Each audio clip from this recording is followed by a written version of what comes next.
فخر کیوں نہ ہو مجھے، میں ہوں گدا فاروق کا۔ فخر کیوں نہ ہو مجھے، میں ہوں گدا فاروق کا۔ کہہ رہے ہیں سب مجھے، ہوں آشنا فاروق کا۔ فخر کیوں نہ ہو مجھے، میں ہوں گدا فاروق کا۔ کہہ رہے ہیں سب مجھے، ہوں آشنا فاروق کا۔ کہہ رہے ہیں سب مجھے، ہوں آشنا فاروق کا۔ آپ کے ہر عمل میں ہے رضائے کبریا۔ آپ کے ہر عمل میں ہے رضائے کبریا۔ کون بدلے گا جام میں فیصلہ فاروق کا۔ کون بدلے گا جام میں فیصلہ فاروق کا۔ فخر کیوں نہ ہو مجھے، میں ہوں گدا فاروق کا۔ کفر پر کیا رعب تھا، کیا خوف تھا، کیا شان تھی۔ کفر پر کیا رعب تھا، کیا خوف تھا، کیا شان تھی۔ آج بھی جاری وہی ہے،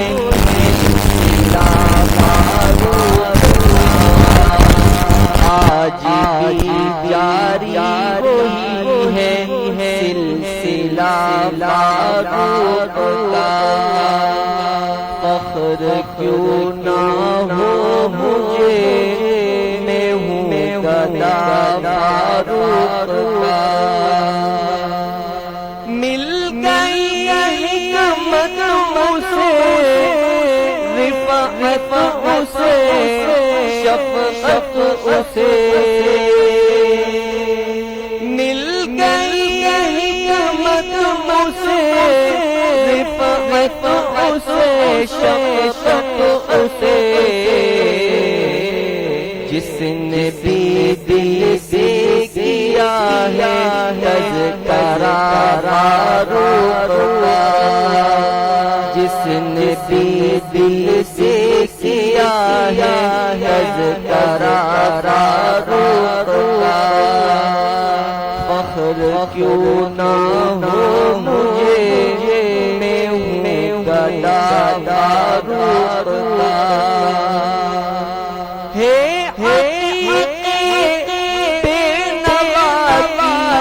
التجا یا رب میرے،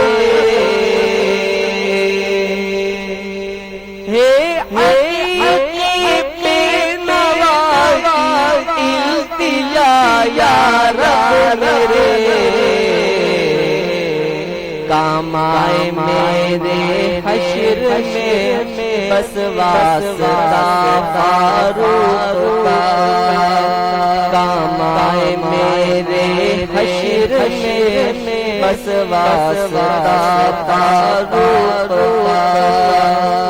فخر کیوں نہ ہو مجھے، میں ہوں گدا فاروق کا۔ کہہ رہے ہیں سب مجھے، ہوں آشنا فاروق کا۔ کہہ رہے ہیں سب مجھے، ہوں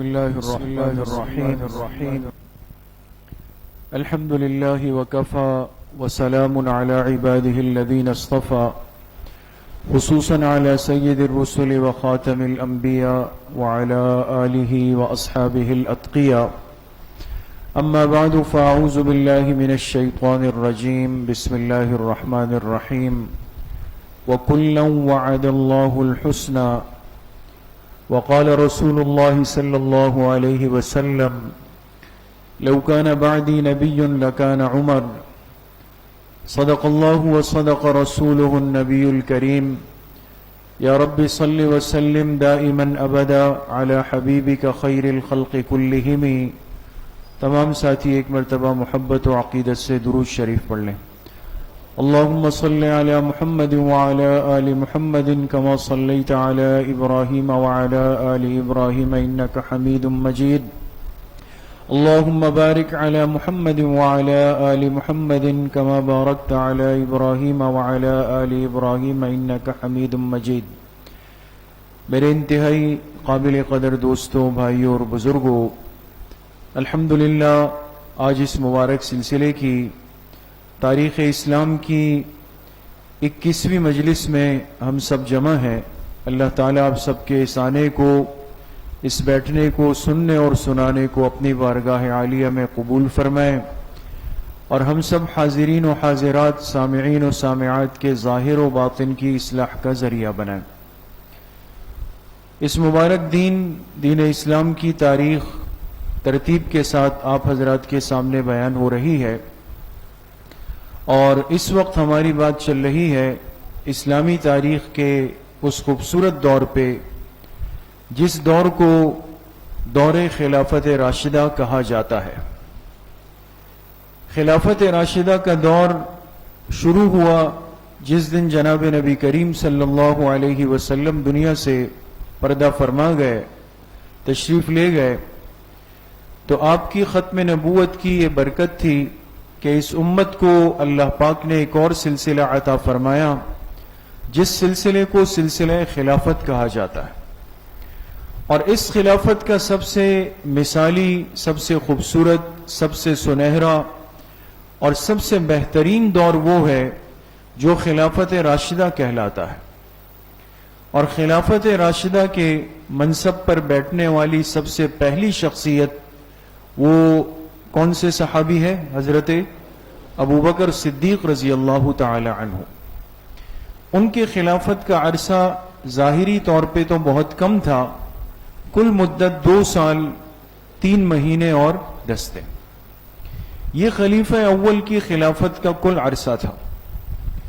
2 سال 3 مہینے 10 دن خلافت کر کے حضرت ابوبکر صدیق رضی اللہ عنہ دنیا سے تشریف لے گئے، اور تمام صحابہ اکرام کے اتفاق اور اجماع سے اس منصب خلافت پر آنے والی جو دوسری شخصیت تھی وہ تھے حضرت عمر فاروق رضی اللہ تعالی عنہ، جو اس امت کے خلیفہ ثانی ہیں، خلیفہ دوئم ہے.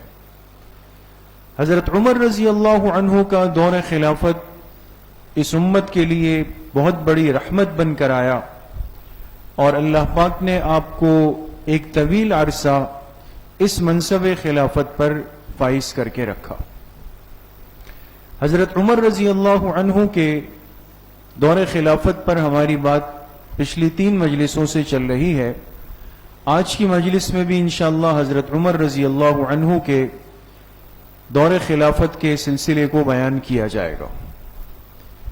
ایک حصہ حضرت عمر رضی اللہ عنہ کی زندگی کا وہ ہے جو ولادت تا خلافت ہے، پیدائش سے لے کر اس دن تک جس دن آپ کو مسلمانوں کا خلیفہ بنایا گیا، اس پہ بات ہو چکی. دوسرا حصہ وہ ہے جو ہے خلافت تا وفات، جس دن مسلمانوں کے خلیفہ بنے اس وقت سے لے کر دنیا سے تشریف لے جانے تک کا حصہ، اور اسی پر الحمدللہ ہماری بات چل رہی ہے. جی، کل مدت خلافت حضرت عمر رضی اللہ عنہ کی کتنی ہے؟ 10 سال 6 مہینے اور 10 دن. وہ تقریباً 10.5 سال سے کچھ اوپر کا عرصہ ملا، اور یہ ایک ٹھیک ٹھاک عرصہ ہے لیکن اس 10.5 سال میں حضرت عمر رضی اللہ عنہ نے کمال کیا اور دین اسلام کو دنیا کے ایک بہت بڑے خطے پر نہ صرف کہ وہاں تک پہنچایا بلکہ اللہ کے پاک پیغمبر کے دین کو دنیا کے بہت بڑے حصے پر نافذ کر کے دکھایا، اور تاریخ اسلام میں ایک بات نقش کر دی کہ اگر حکمران اخلاص کے ساتھ اللہ کے دین کی فکر کریں تو اس کو روکنے کی صلاحیت اور استطاعت کسی انسان میں نہیں ہوتی، چاہے وہ طاقت کے اعتبار سے کتنا ہی زیادہ کیوں نہ ہو۔ اور آپ کے سامنے پہلے بھی آیا، آج کی مجلس میں بھی آئے گا کہ ان کے پاس وہ کون سی طاقت تھی کہ اپنے سے کئی گنا بڑی طاقتوں سے ٹکرا بھی گئے، ان کو ذلیل بھی کیا، شکست بھی دی، اور وہاں پر اسلام کے نظام کو نافذ اور غالب کر کے دکھایا۔ ان حضرات کی زندگیاں ہمارے لیے نمونہ ہے، مشعل راہ ہے۔ اس کی وجہ میرے دوستوں بزرگوں یہ ہے کہ یہ حضرات براہ راست تربیت یافتہ ہے، براہ راست بنے ہوئے ہیں، براہ راست صحبت یافتہ ہے، کن کے؟ جناب نبی کریم صلی اللہ علیہ وسلم۔ اور آپ نے ان حضرات کے دلوں میں اللہ کے دین کا درد بٹھا دیا تھا۔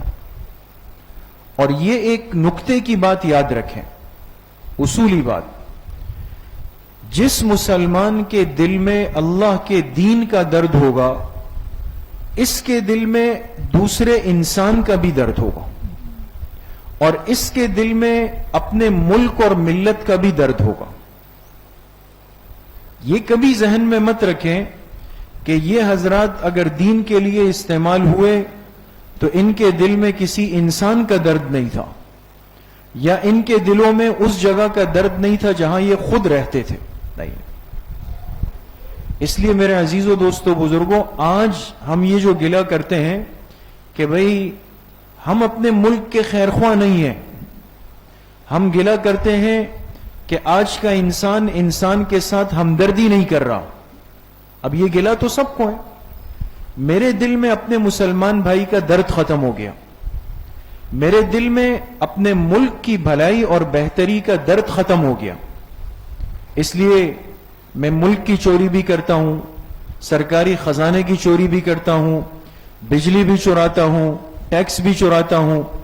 یہ ساری خرابیاں آج کے اس مسلمان کے اندر اس لیے آئی کہ پہلے اس کے دل سے اس کے دین کے درد کو نکال دیا گیا۔ یاد رکھیں، جب دین کا درد نہیں ہوگا، انسانیت کا درد بھی ختم ہوگا، ملک کا درد بھی ختم ہو جائے گا۔ دین بنیاد ہے، اس لیے ان حضرات کی تربیت دین کی بنیاد پر ہوئی، اور آپ دیکھیں گے کہ پھر انہوں نے ہمدردی اور ایثار اور قربانی اور مواسات کی وہ مثالیں قائم کی کہ دنیا حیران رہ گئی۔ تو 10 سال 6 مہینے 10 دن اس امت کے خلیفہ بنے۔ جی، خلافت کے لیے ان کا انتخاب بیعت کی ترتیب پر ہوا۔ اس پر بات آ گئی کہ تمام صحابہ اکرام نے ان کے ہاتھ پر بالاتفاق بالاجماع بیعت کر لی۔ جب خلیفہ بن گئے تو ان کا دور خلافت شروع ہو گیا۔ جی، اب دور خلافت جب شروع ہوا، ایک مسلمان خلیفہ کی حکمرانی کا، امارت کا، خلافت کا زمانہ کیسے ہوتا ہے؟ سب سے پہلے وہ اپنی سوچ کو، اپنے فکر کو، اپنے نظریے کو قوم کے سامنے رکھتا ہے۔ میں آپ کا حاکم بنوں گا، آپ نے مجھے بڑا بنایا، میں یہ حکومت کا نظام کیسے چلاؤں گا؟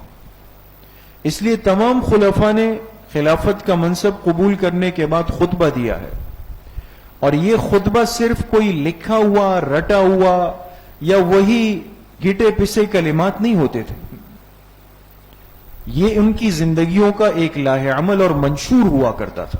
آگے کیسے ہم بڑھیں گے؟ آپ کے سامنے حضرت عمر رضی اللہ عنہ کا خطبہ آیا۔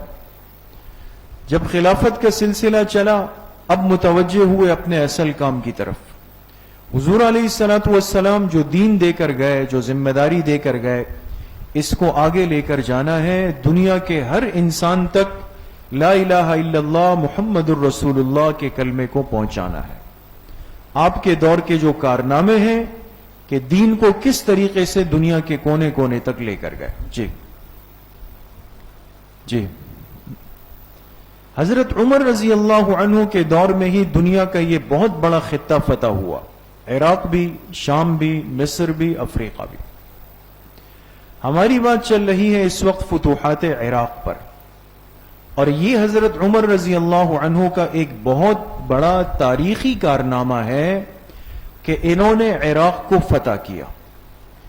عراق کو فتح کرنا اس لیے اہمیت کا حامل ہے کہ آپ یہ بات یاد رکھیں کہ دنیا میں اس وقت دو بڑی سپر طاقتیں تھیں. سپر پاور جس کو کہتے ہیں، آج بھی ہم کہتے ہیں کہ بھئی امریکہ سپر پاور ہے، روس سپر پاور تھا. یہ انسان کے بنائے ہوئے سپر پاور ہوتے ہیں. اس زمانے میں تصور یہ تھا کہ بھئی فارس، جس کو آج کا ایران کہتے ہیں، اور روم، یہ اس زمانے کی سپر طاقتیں کہلاتی تھی.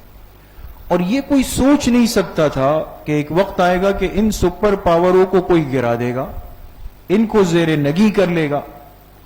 لیکن حضور علیہ الصلوۃ والسلام نے، آپ نے سیرت طیبہ میں سنا کہ جب خندق کی کھدائی ہو رہی تھی، غزوہ خندق کے موقع پر آپ نے کدال ماری تھی ایک پتھر پہ، جس سے چنگاری نکلی، روشنی ہوئی. آپ نے فرمایا کہ مجھے ایران، روم اور شام کے محلات دے دیے گئے، یعنی یہ اللہ نے مجھے دے دیے. تو جو کافر تھے انہوں نے، منافقین نے مذاق اڑایا اس وقت کہ پیٹ پہ پتھر باندھے ہوئے ہیں، بھوکے پیٹ ہے، اور خواب دیکھ رہے ہیں ایران اور روم اور شام کے.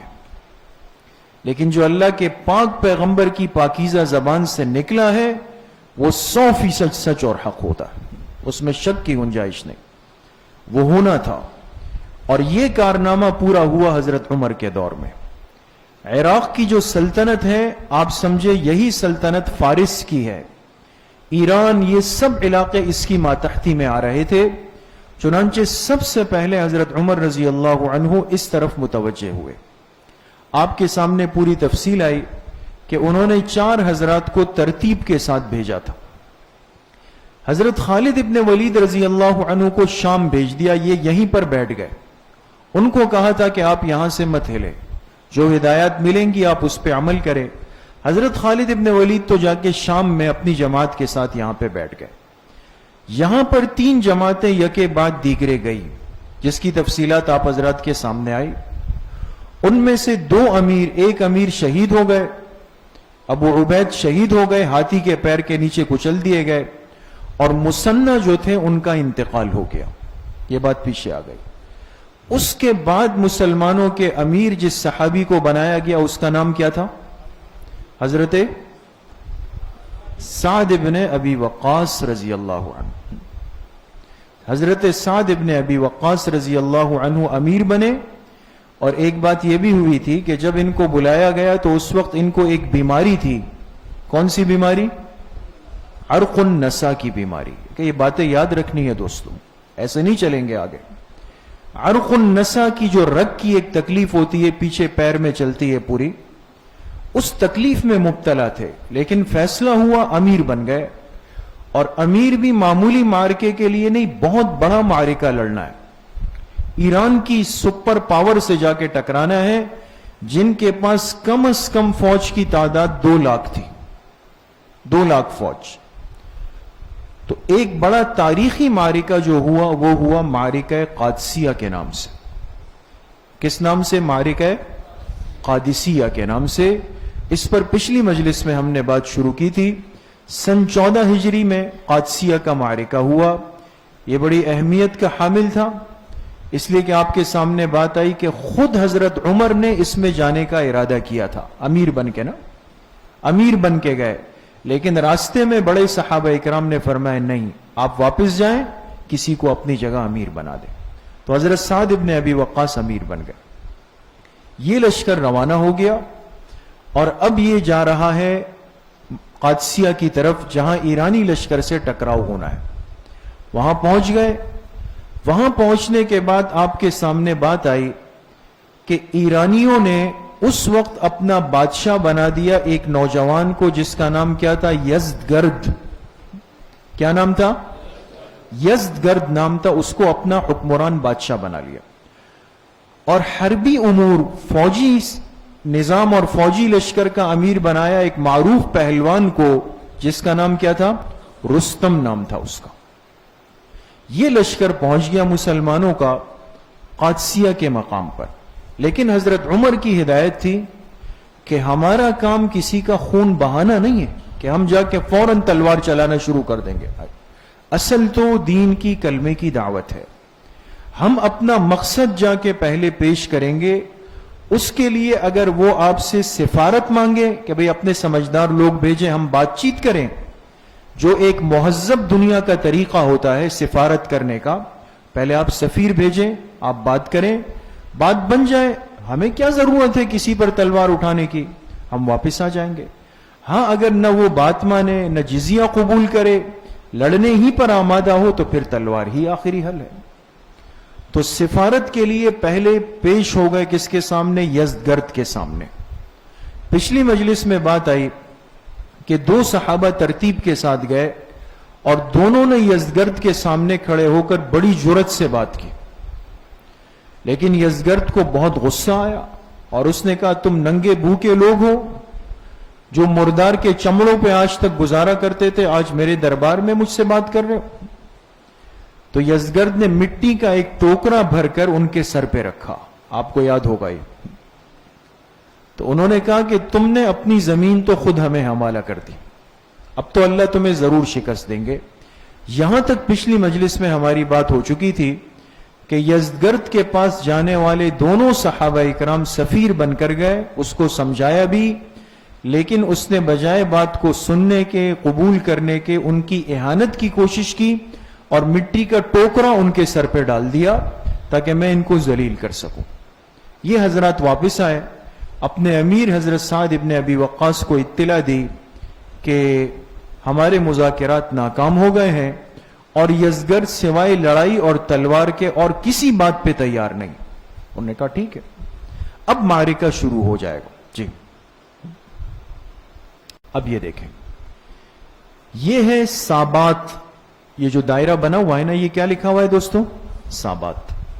رستم جو ایرانیوں کے فوج کا امیر تھا، فوجی امیر، کمانڈر تھا، اس کا لشکر سابات تک پہنچا ہے، ٹھیک ہے، اور یہاں سے یہ مسلمانوں کے مقابلے میں روانہ ہو گئے۔ یزدگرد نے ان کو گرین سگنل دیا کہ بھئی مذاکرات ناکام ہیں، جا کے یہ ہزاروں کی تعداد کے مسلمان ہیں، تم لاکھوں میں ہو، جا کو ان کے صفحہ ہستی سے مٹا دو ان کو۔ وہ بڑے رعب اور تنتنے کے ساتھ آیا اور چلتے چلتے یہ نجف کا علاقہ ہے جو آج بھی عراق میں کربلا کے پاس ہے، یہاں نجف میں رستم کا لشکر پہنچ گیا، اور معمولی لشکر نہیں تھا، اس لشکر میں ہزاروں ہاتھی تھے، ہزاروں گھوڑے تھے، لاکھوں مسلح فوجی شامل تھے۔ یہ لشکر آ کے نجف میں پہنچ گیا۔ جی اب اسلامی لشکر یہ ہے دوستو، یہ جو گرین دائرہ بنا ہوا ہے نا، قادسیہ، اسلامی لشکر یہاں پر ہے، اور ان کے امیر کون ہے؟ حضرت سعد ابن ابی وقاص رضی اللہ عنہ۔ کافروں کا لشکر پہنچ گیا نجف میں۔ اب نقشے پہ غور کیجئے گا دوستو، ایرانی لشکر نجف میں ہے، اسلامی لشکر قادسیہ میں ہے۔ رستم جو ان کا فوجی کمانڈر تھا، کمانڈر ان چیف تھا، یہ بہت سمجھدار اور جنگی معرکوں کا ماہر تھا۔ اس نے اپنے 2 لاکھ کے لشکر کو 5 حصوں میں بانٹ دیا۔ کتنے حصوں میں؟ 5 حصوں میں۔ آپ دیکھیں، خود رستم نے مرکزی کمان سنبھالی، اس طرف اپنے ایک کمانڈر کو بھیجا، اس کا نام تھا مہران، جی، اس طرف مشہور کمانڈر تھا، اس کا نام تھا بہمن، اس کے پاس ہزاروں ہاتھی تھے، آگے تذکرہ آ رہا ہے۔ اس طرف بھیجا جالینوس کو، اور اس طرف بھیجا برزان کو۔ دیکھیں 5 حصوں میں بانٹ دیا، ہر ایک کو الگ الگ کر کے، تاکہ ایک ساتھ نہیں رہے، الگ الگ حصوں میں بڑھ جائے۔ اور یہ 5 کے 5 اب اسلامی لشکر کی طرف روانہ ہو گئے۔ اسلامی لشکر قادسیہ کے اندر رکا ہوا ہے۔ جی اب یہ آپ دیکھ سکتے ہیں، اسلامی لشکر قادسیہ میں حضرت سعد ابن ابی وقاص کے ساتھ ہے، اور یہ ایرانی لشکر دیکھیں یہ دیکھیں، بہمن، جالینوس، ہرمزان، برزان، رستم، مہران، یہ ترتیب کے ساتھ ایک دوسرے کے پیچھے آ رہے ہیں، ایک ساتھ مل کے بھی نہیں آ رہے، تقسیم 5 حصوں میں بٹ کے آ رہے ہیں، یہاں پہنچ گئے۔ قریب پہنچنے کے بعد جو رستم تھا، یہ بھی میدان کا بڑا شناور آدمی تھا، اس نے ایک دم حملہ نہیں کیا۔ قادسیہ پہنچ کر رستم نے حضرت سعد ابن ابی وقاص کو سفارت کا پیغام بھیجا۔ ایک سفارت تو یزدگرد کے سامنے ہو گئی نا، وہ ناکام ہو گئی۔ اب میدان میں پہنچنے کے بعد ایک کوشش اور کی جاتی ہے کہ بھئی لڑائی کا موقع ہی نہ پیش آئے، تو اس نے پیغام بھیجا حضرت سعد کو کہ بھئی اگر اب بھی وقت ہے، آپ لوگ بات کرنا چاہیں، اپنی طرف سے کچھ لوگ بھیج دیں اور ہم بات کر لیتے ہیں، اگر لڑائی کی صورت نہ بنے تو بہتر ہے، ورنہ تو تیار ہے۔ تو حضرت سعد ابن ابی وقاص بھی بڑے مشہور جنگجو صحابی تھے اور کئی معرکوں میں بڑا کردار تھا ان کا۔ انہوں نے 3 صحابہ ایک ایک چنے، ابھی آپ کے سامنے آئے گا، ایسے صحابہ کہ جن کے پاس بولنے کا بڑا ملکہ تھا، ہر میدان کا فرد ہوتا ہے۔ 3 سفیر طے کیے، لیکن تینوں کو ایک ساتھ نہیں بھیجا، ایک ایک دن ترتیب بنائی کہ پہلے دن آپ، دوسرے دن آپ، تیسرے دن آپ، تینوں جا کر رستم سے بات کرو گے۔ جی، اب رستم کے سامنے سفارت کا مرحلہ پیش آئے گا، آپ دیکھیں گے 3 صحابی ترتیب کے ساتھ جائیں گے۔ جی، پہلے صحابی کا نام حضرت ربعی ابن عامر ہے، دوسرے حضرت حذیفہ ابن محصن، تیسرے حضرت مغیرہ ابن شعبہ رضی اللہ تعالی عنہم۔ یہ تینوں جلیل القدر بڑے صحابہ ہیں۔ پہلے دن حضرت ربعی ابن عامر رضی اللہ عنہ کو بھیجا گیا کہ آپ جائیں۔ جی، حضرت ربعی ابن عامر جب گئے، اللہ کی شان دیکھیں، تاریخ میں لکھا ہے کہ یہ چھوٹے قد کے صحابی تھے۔ ایک ہوتا ہے نا ایک انسان ڈیل ڈول والا ہو، بڑا ہو، ایسے نہیں تھا، قد چھوٹا۔ دوسرا، جنگ کے اندر ایک بڑی حکمت عملی ہوتی ہے کہ فریقین جو آمنے سامنے ہوتے ہیں وہ ایک دوسرے پر ذہنی اور نفسیاتی دباؤ ڈالتے ہیں۔ یہ پہلا مرحلہ ہوتا ہے کہ آپ کے پاس افراد، آپ کا سفیر ایسا ہو کہ وہ سامنے والے کو باتوں باتوں میں نیچا کر دے، ذلیل کر دے۔ رستم نے اپنی طرف سے ترتیب بنائی اور ربعی ابن عامر نے اپنی ترتیب بنائی۔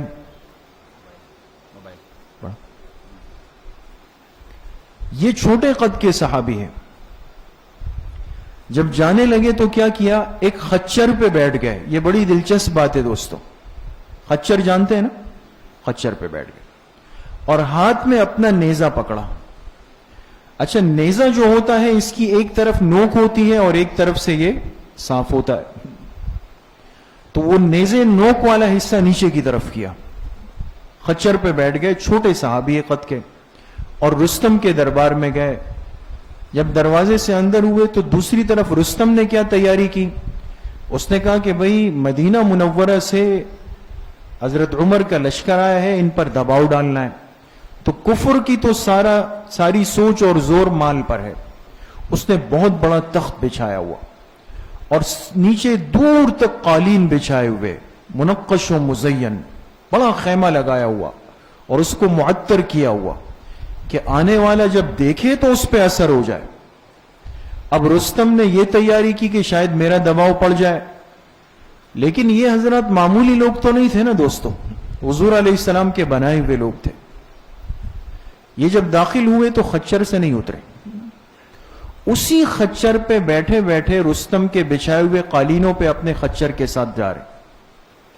وہ جو اس کے فوجی تھے وہ آئے، انہوں نے کہا یہ آپ نہیں کر سکتے، اتنے مہنگے قالین پر خچر کو لے جا رہے ہو، اتنی عقل نہیں ہے۔ حضرت ربعی ابن عامر نے کہا کہ میں بن بلایا نہیں ہوں، آپ کے کمانڈر رستم نے خود ہمیں پیغام دے کر بلایا ہے، میں سفیر ہوں، میں مہمان ہوں، اور مہمان کی مرضی ہے وہ جس طرح ہے، میں تو خچر پہ جاؤں گا۔ اور دوسرا وہ جو نیزہ تھا وہ ہر جگہ جاتے ہوئے اس قالین کے بیچ میں مارتے جا رہے ہیں، اس میں سوراخ کرتے ہوئے جا رہے ہیں۔ اس کو احساس دلا دیا کہ ہم کلمہ پڑھنے والے مسلمان حضور کے بنے ہوئے صحابہ اکرام ہم ان چیزوں سے مرعوب نہیں ہوتے. اس کو اس کی نظروں میں وہاں پہ گرا دیا اور اس شان اور کر و فر کے ساتھ گئے اور جا کے رستم کے سامنے کھڑے ہو گئے. وہ بھی غصے کا بھرا ہوا. اس نے کہا کیوں آئے ہم سے لڑنے کے لیے؟ اپنے مدینہ منورہ میں رہو. تو ربعی ابن عامر نے اس موقع پر بڑا ایمانی جواب دیا. یہ وہ تاریخی جملہ ہے جو ہمارے ہاں مختلف موقعوں پہ بولا بھی جاتا ہے. یہ انہی کا جملہ ہے. فرمائے ابتعثنا اللہ لنخرج العباد من عبادت العباد الى عبادت رب العباد. ہم خود نہیں آئے، ہمیں ہمارے رب اللہ تعالیٰ نے بھیجا ہے. ہم اللہ کے حکم پہ آئے ہیں. اور کیوں آئے ہیں؟ تاکہ بندوں کی عبادت سے نکال لیں. تم لوگ انسانوں کو اپنا غلام بناتے ہو، ان سے سجدے کرواتے ہو. ہم اسی لیے آئے ہیں کہ بندوں کو تمہاری عبادت سے نکال کر بندوں کے رب کی عبادت کی طرف لے آئیں گے.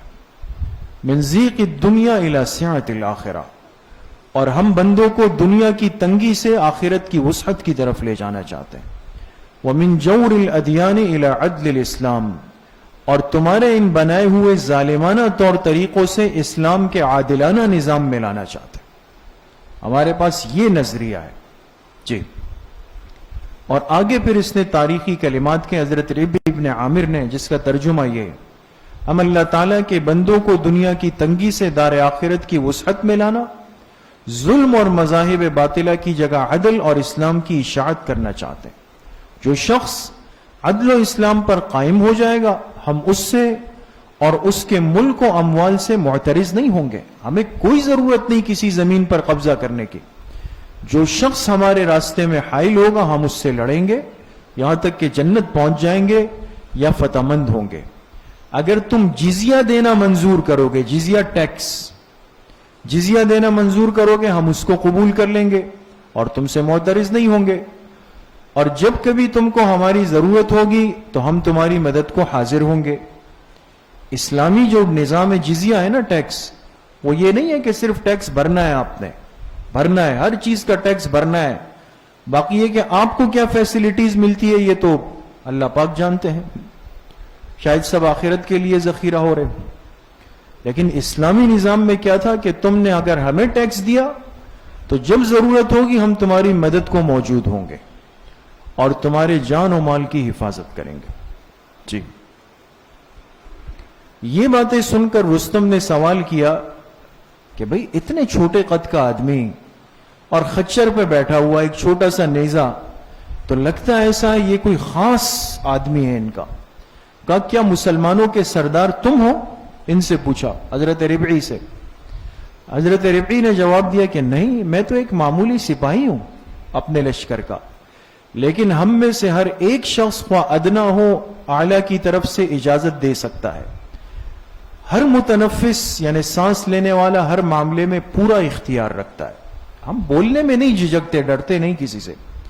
یہ سن کر رستم اور اس کے درباری دنگ رہ گئے کہ یہ آدمی تو ذلیل کرنے پر آ گیا. پھر رستم نے کہا کہ تمہارے تلوار کی جو نیام ہے یہ بہت بوسیدہ ہے نا. یہ اس نے آخری شرمندگی سے بچنے کے لیے کہ چلو اور کچھ نہیں ملا، کہا بھئی تمہاری تلوار جس نیام میں ہے یہ بہت پرانی ہے. تو حضرت ربعی نے فوراً تلوار نیام سے کھینچ کر کہا کہ اس پر آپ کہتے ہیں پانی کو. عرب لوگ جب جنگ کے لیے جاتے تھے تو تلوار کو پانی سے چمکا دیتے تھے. اس نے کہا نیام کو مت دیکھو. حضرت ربعی نے فرمایا تلوار دیکھو، تلوار، اس پر ہم نے ابھی تازہ تازہ پانی چڑھایا ہے، ہمارے پاس تلوار ہے. یہ حضرت ربعی بن عامر کی، اور یہ کہہ کر حضرت ربعی واپس چلے گئے. رستم نے جب دیکھا تو اپنے درباریوں سے کہا کہ اس چھوٹے سے قد کے آدمی نے تو ہمیں بڑا رسوا کر دیا. لہذا کل، اس لیے کہ 3 سفیر طے ہوئے، کہ کل یہ آدمی چھوٹے قد کا دوبارہ آئے گا تو کل اس کو کسی طریقے سے اہانت کریں گے، نظروں سے گرائیں گے. لیکن حضرت سعد ابن ابی وقاص تو بڑے سمجھدار آدمی تھے، کل ان کی باری نہیں آنی تھی. اگلے دن حضرت حذیفہ ابن محصن رضی اللہ عنہ چلے گئے. جی. اب یہ جب پہنچے تو وہ تو انتظار میں تھے نا کہ وہی کل والے حضرت ربعی آئیں گے، کچھ باتیں سیکھ لی تھی. تو حضرت حذیفہ ابن محسن جب گئے تو رستم نے کہا کہ کل والا کہاں ہے؟ تو حضرت حذیفہ نے کہا ہمارے امیر کا یہ طریقہ نہیں ہے کہ ایک ہی آدمی کو بھیجے، ہماری بات ایک ہی ہے چاہے بولنے والا کوئی بھی ہو، بات ایک ہوتی ہے. پھر رستم نے پوچھا اچھا تم کیا کہنا چاہتے ہو؟ کہا ہم تمہیں 3 دن کی مہلت دے رہے ہیں، گنتے رہو، 3 دن کی مہلت ہے، مان جاؤ تو سکون میں آ جاؤ گے، ورنہ پھر ہماری تلواریں بھی تیار ہیں. یہ بھی سنا کر واپس چلے گئے. جی. تیسرے دن حضرت مغیرہ ابن شعبہ رضی اللہ عنہ گئے، اور انہوں نے تو ماشاءاللہ ان حضرات سے بھی بڑھ کر کمال کر دیا، تو بڑے صحابی تھے. جی. حضرت مغیرہ ابن شعبہ جب گئے انہوں نے کیا کیا، یہ پیدل گئے، اور جب رستم کے خیمے میں داخل ہوئے ایک بہت بڑا تخت بچھا ہوا ہے، اس تخت پہ رستم اکیلا بیٹھا ہوا ہے اور نیچے اس کے درباری اور سارے چمچے کھڑچے ہیں. حضرت مغیرہ ابن شعبہ جا کر سیدھا رستم کے برابر جا کے تخت پہ بیٹھ گئے، بغیر کوئی جھجک کے بیٹھ گئے. اس نے کہا تمہارے اندر اتنی تمیز بھی نہیں ہے کہ تم پوچھ کر آؤ، یہ عام لوگوں کے بیٹھنے کی جگہ نہیں ہے، بغیر پوچھے آپ میرے ساتھ بیٹھ گئے. تو حضرت مغیرہ ابن شعبہ نے کہا اے سردار ایران، ہم تو تم کو عقل مند سمجھتے تھے، تم تو بڑے بیوقوف نکلے. ہم مسلمان بندوں کو خدا نہیں مانتے، کمزور انسانوں پر طاقتور لوگوں کی آقائی کے قائل نہیں ہیں. ہمارا خیال تھا کہ تمہارے ہاں بھی یہی دستور ہوگا، بہتر یہ تھا کہ تم ہمیں پہلے یہ بتا دیتے کہ تمہارے ہاں کمزور طاقتور کی پوجا کرتے ہیں اور انہیں دیوتا بنا کر اونچی جگہ بٹھاتے ہیں. انسانی مساوات کا اصول تمہیں تسلیم نہیں. اگر یہ بات مجھے پہلے معلوم ہو جاتی تو میں ہرگز تمہارے دربار میں نہ آتا، بجائے اس کی بات کہ اس کو اور نظروں سے گرایا. پھر کہا خیر اب تو میں آ گیا ہوں، لہذا میں تمہیں بتائی دیتا ہوں کہ سلطنت قائم رہنے کے یہ ڈھنگ نہیں جس پر تم چل رہے ہو. زیر دستوں کی بے قراری تمہارے اقتدار کی بساط الٹ دے گی. ماتحتوں کو دبا کر رکھنا، کمزور کو دباتے چلے جانا، اس سے حکومتیں نہیں چلتی. بہت جلد تم پر زوال آنے والا ہے. اور یہ بات کر کے یہ بھی واپس آ گیا. تینوں سفیر واپس آئے، حضرت سعد ابن ابی وقاص کو کارگزاری سنائی کہ ہم تو گئے تھے بات کی لیکن رستم نہیں مان رہا، لہذا اس کا موڈ سوائے جنگ اور مقابلے کے اور کچھ بھی نہیں. اب میدان لگ گیا. جی. اب یہ آپ دیکھیں دوستو، یہ ہے قادسیہ کا میدان پورا. ایرانی لشکر اس طرف سے آیا ہے، مسلمان مدینہ منورہ سے گئے ہیں، یہ قادسیہ ہے. یہ ایران کے 5 دستے ہیں جو میں نے آپ سے عرض کیا نا، یہ مہران، برزان، یہ رستم، جالینوس، ہرمزان. حضرت سعد ابن ابی وقاص ان سے بھی بڑے باکمال تھے. یہ تو اندازہ تھا کہ ہماری تعداد کم ہے، اس کو اور زیادہ حصوں میں بانٹ لیا، اس طرف الگ کر دیے، اس طرف الگ کر دیے. اچھا خود حضرت سعد ابن ابی وقاص کو عرق النساء کا درد تھا نا، تو ان کے لیے لشکر کے پیچھے ایک اونچی عمارت بنائی گئی، جگہ سی بنائی گئی، وہاں ان کو ایک خیمے میں بٹھا دیا گیا کہ آپ پورے لشکر کی صورتحال پہ نظر رکھیں گے. تو مسلمانوں کے امیر بیٹھ گئے پیچھے اور ان دستوں کو تقسیم کر کے ان پر امیر بنا دیا. لیکن حضرت سعد اور ان دستوں کے مابین پیغام پہنچانے کے لیے ایک صحابی ہے، خالد ابن ابی عرفجہ. خالد ابن ابی عرفجہ رضی اللہ عنہ وہ طے ہو گئے کہ یہ درمیان کے پیغام لائیں گے اور لے جائیں گے. یہ آمنے سامنے ہو گئے. اب مقابلہ شروع ہو رہا. جی.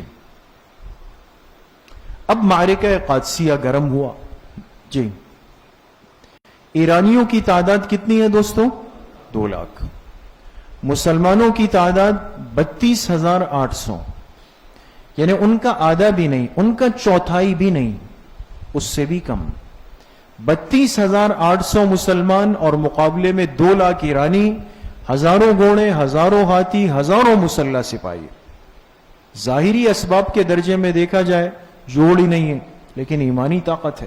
جی اب پہلا دن آیا مقابلے کا. جب پہلا دن آیا تو رستم نے کیا کیا کہ اس کے جو دو کمانڈر تھے، ایک جالینوس ایک ہرمزان، آپ غور کیجئے گا دوستو، ان دونوں سے کہا کہ تم جا کر کے یہ قبیلہ تھا بجیلا کا، اس پر حملہ آور ہو جاؤ، ہم ایک ایک کو توڑتے ہوئے آگے جائیں گے، لہذا تم بجیلا پہ حملہ آور ہو جاؤ. تو یہ دو دستے آ گئے ایک قبیلے کے مقابلے میں اور ان پر حملہ آور ہو گئے. یہ صورتحال حضرت سعد ابن ابی وقاص دیکھ رہے تھے کہ بھئی وہاں کی دو جماعتیں ہمارے ایک قبیلے پر ٹوٹ پڑی ہے. تو انہوں نے کیا کیا، فوراً حکم دیا دائیں بائیں کے قبائل کو کہ آپ لوگ مدد کے لیے فوراً پہنچ جائیں. یعنی حفاظتی دستے تیار تھے، سب کو ایک دم نہیں لڑایا. تو بجیلہ کی مدد کے لیے یہاں سے اسد آئے، یہاں سے نخع آئے. اب ان کا رخ اس طرف تھا اور اب صورتحال یہ ہو گئی کہ مسلمانوں نے ان کو دائیں سے بھی بائیں سے بھی اور بیچ سے بھی ان کو گھیر لیا اور بھرپور لڑائی یہاں پر آپس میں شروع ہو گئی. جی جب یہ لڑائی گرم ہو گئی تو یہاں آپ نے سنا کہ ان کا ایک امیر تھا بہمن، اور اس کے پاس اصل ہاتھیوں کا لشکر اس کے پاس تھا، بہمن کے پاس. رستم نے کیا چال چلی، اس نے بہمن سے کہا کہ ایک دم اچانک جا کر ہاتھیوں کے لشکر کے ساتھ داخل ہو جاؤ، عرب گھوڑے ہاتھیوں کو دیکھ کر بھدک جائیں گے، پیچھے بھاگیں گے، ان کا نقصان ہو جائے گا. اور بہمن اسی ارادے کے ساتھ یہاں روانہ ہو گیا. اس کے لشکر میں ہاتھی تھے، لیکن اللہ کی شان نہ، مسلمان کو اللہ پاک ایک بصیرت دے دیتے ہیں. تو حضرت سعد تو اونچا بیٹھ کر دیکھ رہے تھے نا، ان کو نظر آیا کہ بہمن ہاتھی لے کے آ رہا ہے. قبل اس کے کہ وہ یہاں پہنچے فوراً حضرت سعد نے حکم دیا تمیم قبیلے کو، یہ تمیم ایک قبیلہ تھا بہت بہادر قسم کا، ان سے کہا کہ تم جا کر اس کے ہاتھیوں کو روکنے کی کوشش کرو، کیسے روکنا ہے وہ تم جانو. انہوں نے کیا کیا، انہوں نے ہاتھوں میں تیر لیے اور ہاتھیوں کی آنکھوں میں تیر مار دیے. اور ہاتھی کا سونڈ لٹک رہا ہوتا ہے نا، اس کے جسم سے فاصلے پر ہوتا ہے، تلواروں سے ان کے سونڈ کاٹنا شروع کیے. باقی تو ہاتھی بہت بڑا ہوتا ہے. اب آنکھوں میں تیر لگے، سونڈ تلوار سونڈوں پر چل رہی ہے. یہ صورتحال دیکھ کر بجائے اس کے کہ ہاتھی آگے آتے، وہ واپس بھاگ گئے اور اس میں انہوں نے ایرانی لشکر کے بہت بڑے حصے کو کچل دیا اس حکمت عملی سے، اور ان کا بنایا ہوا منصوبہ انہی پر مسلط ہو گیا. تو پہلے دن کا جو معرکہ تھا اس میں مسلمانوں نے بڑا بھرپور مقابلہ بھی کیا اور ایرانی لشکر کو بہت زیادہ نقصان بھی پہنچا دیا. جی اچھا، اب یہ صورتحال آپ دیکھ رہے ہیں، یہ بہمن، جالینوس، ہرمزان اور یہ رستم پیچھے بیٹھا ہوا اور یہ سب آپس میں، لیکن ایرانی لشکر کو بہت زیادہ نقصان ہوا. جب پہلے دن مغرب کا وقت آیا تو جنگی ترتیب یہ تھی کہ جنگ روک دی جائے. جنگ روک دی گئی، وہ اپنے خیموں میں چلے گئے، مسلمان اپنے خیموں میں واپس آ گئے. اب دوسرے دن کی حکمت عملی طے ہوگی. جی اب دوسرا دن ہے معرکہ قادسیہ کا. اس دن پانچوں دستے ایرانیوں کے مسلمانوں پہ ٹوٹ پڑے اور یہاں سے حضرت سعد ابن ابی وقاص کا پیغام گیا کہ تمام قبائل ان کے مقابلے میں جم جائیں، کھڑے ہو جائیں. انہوں نے مقابلہ شروع کیا. خود رستم بھی آیا اور تمیم اور کنانہ، یہ دو قبیلے جو تھے رستم سے لڑ پڑے. یہاں پہ اس موقع پہ ایک بڑا ایمان افروز واقعہ پیش آیا. ایک صحابیہ تھی حضرت خنسہ رضی اللہ عنہا، ان کا بڑا تذکرہ ہے احادیث میں. اس جنگ میں مسلمانوں کے لشکر کے ساتھ صحابیات بھی گئی تھی، اس لیے کہ جنگ میں مجاہدین کی مرہم پٹی کرنے کے لیے بوقت ضرورت اجازت ہے. تو جہاں حضرت سعد ابن ابی وقاص تھے، اس کے پیچھے ایک چھوٹا سا آپ سمجھ لیں ایک اسپتال عارضی بنایا گیا، جس میں مسلمان خواتین کی ذمہ داری تھی کہ اگر مجاہد کے جسم سے خون بہ رہا ہو یا زخمی ہو تو اس کو فوراً جو ہے وہ علاج فراہم کیا جائے، فرسٹ ایڈ فراہم کی جائے اس کو. ایک صحابیہ ہے حضرت خنسہ رضی اللہ عنہا، یہ بھی اس اسپتال کا ایک حصہ تھی خدمت کے لیے. اور لشکر میں ان کے 4 بیٹے تھے، چاروں آئے ہوئے، وہ میدان میں لڑ رہے ہیں، والدہ اسپتال میں مجاہدین کی خدمت کر رہی ہے. تو چاروں بیٹوں کو دوسرے دن بلایا اور ان سے کہا تم اپنی مرضی سے ایمان لائے ہو، میں تو زبردستی نہیں کی تھی تم پہ، لہذا دیکھو آج ایرانی لشکر سے جب ٹکراؤ ہو تو جان لگا دینا، پیٹ نہیں دکھانا۔ دوسرا دن ہوا، اللہ کی شان، ایک ایک بیٹے کی شہادت کی اطلاع آتی گئی۔ یہ بولنا آسان ہے دوستو، ہم اپنی اولاد کے پیر میں کانٹا برداشت نہیں کر سکتے، بخار برداشت نہیں کر سکتے، نزلہ زکام برداشت نہیں کر سکتے دوستو۔ آج جو اللہ نے اس دین کی اتنی آبیاری فرمائی ہے، اس کی بنیادوں میں ان پاکیزہ ہستیوں کا خون ہے دوستو، ان کو نہیں بلایا جا سکتا۔ ایک ایک کی اطلاع آئی، یہاں تک کہ چاروں بیٹوں کی شہادت کی اطلاع آئی۔ تو حضرت خنسا نے جب سنا تو کیا فرمایا؟ اللہ کا شکر ہے کہ اس نے مجھے 4 شہیدوں کی ماں بنا دی۔ ایسا ایمان افروز جملہ۔ ایسی مائیں تھیں جنہوں نے بچوں کی تربیت کی اور اس پر فخر کیا دوستو۔ آج بہت بڑی ضرورت ہے کہ ہم ایک مسلمان عورت کی، مسلمان بچی کی اسلامی نہج پر تعلیم و تربیت کا انتظام ہو۔ آج کیوں ہمارے مائیں بچوں کی وہ تربیت نہیں کرتی کہ ان کی تربیت بچوں کو مسجد تک لا سکے؟ میدان جہاد کی بات نہیں ہو رہی، ہماری ماؤں کی تربیت بچوں کو مسجد تک نہیں لا سکتی، مکتب تک نہیں لا سکتی، مدرسے تک نہیں لا سکتی۔ یہ بہت بڑی کمزوری آ گئی، اس لیے فکرمند ہونے کی ضرورت ہے۔ جی، دوسری بات یہ ہوئی کہ شام میں حضرت خالد ابن ولید بیٹھے ہوئے تھے، ہے نا، ان کو اطلاعات پہنچ رہی تھی کہ بھائی بڑا زبردست معرکہ چل رہا ہے۔ یہ بڑے سمجھدار شخصیت تھی نا، انہوں نے کیا کیا، اپنے ایک ساتھی ہاشم ابن عتبہ ابن ابی وقاص، ان کی قیادت میں صرف 5000 کا ایک لشکر بھیجا اور کہا کہ تم پیچھے سے جاؤ اور اسلامی لشکر میں شامل ہو جاؤ۔ ان کو پیچھے سے آنا تھا، 5000، لیکن کہا کہ ایک ساتھ نہیں جانا، ٹولیاں بنا بنا کر جاؤ۔ اور انسانی فطرت ہے نا کہ ایک ساتھ ایک بہت بڑی جماعت جتھا گزر جائے تو کہتے چلو یار مصیبت ٹل گئی، لیکن 10 آ رہے ہیں، پھر 20 آ رہے ہیں، پھر 50 آ رہے ہیں۔ حضرت خالد ابن ولید نے ان کو سمجھایا کہ 5000 کو بانٹ بانٹ کر چلانا۔ اب یہ بانٹ بانٹ کے جب آ رہے تو انہوں نے کہا اوہو یہ تو پیچھے سے کوئی اور سلسلہ ہو گیا۔ اس سے ایرانی لشکر بہت زیادہ گھبرا گیا، حالانکہ تعداد اتنی نہیں تھی، لیکن ان پر ایک نفسیاتی دباؤ حضرت خالد ابن ولید نے پیچھے سے ڈال دیا یہاں پر۔ جی، اب صورتحال اللہ پاک نے مسلمانوں کے حق میں کی۔ پہلے ایرانی اس طرف آ رہے تھے، اب مسلمان ان کے پیچھے پڑ گئے، اب وہ اس طرف ہو گئے اور مسلمان ان کے پیچھے جا رہے۔ جی، یہ آپ دیکھ سکتے ہیں، اب مسلمانوں کے لشکر کا رخ اس طرف ہے اور یہ ایرانی لشکر پیچھے کی طرف بھاگ رہا ہے۔ یہاں پر ایک نہر آتی ہے، نہر عتیق۔ جی، اب یہ سب بھاگ رہے ہیں، یہ ہرمزان، یہ جالینوس، یہ آگے کی طرف بھاگ رہے ہیں۔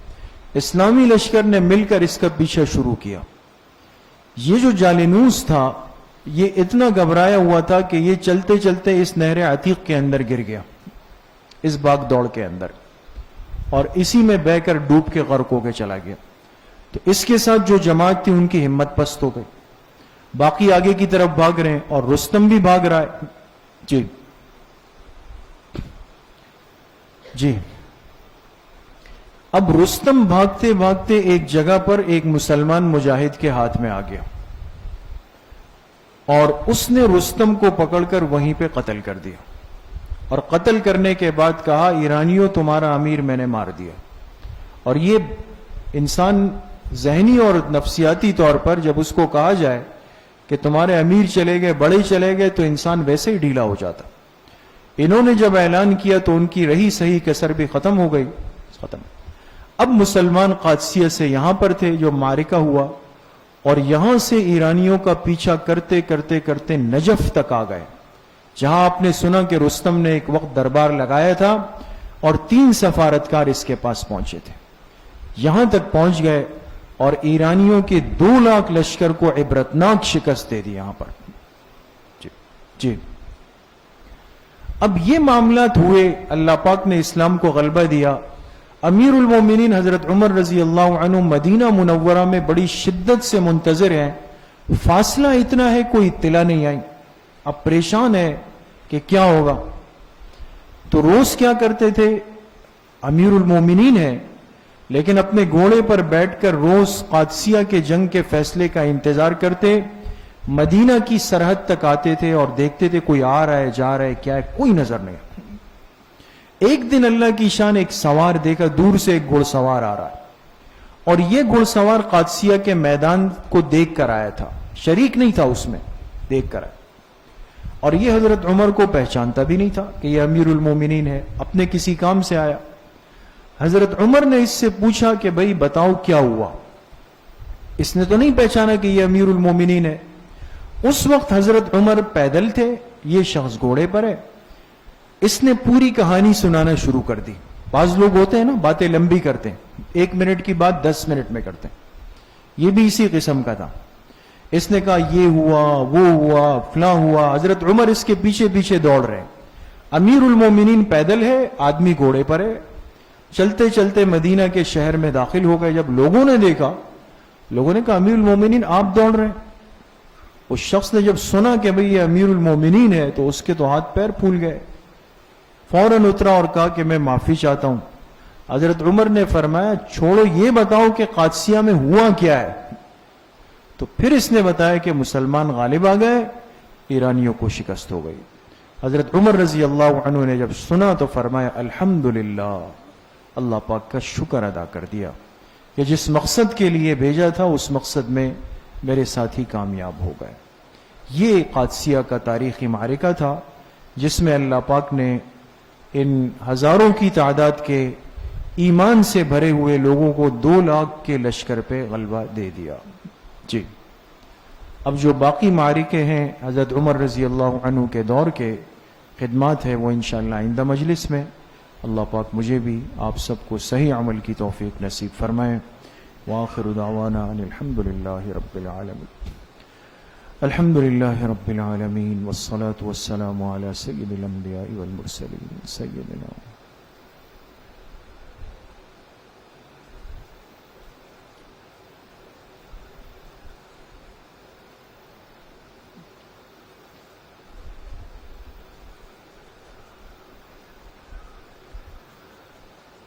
وصلی اللہ وسلم علی نبینا محمد وآلہ واصحابہ اجمعین برحمتک یا ارحم الراحمین. السلام علیکم.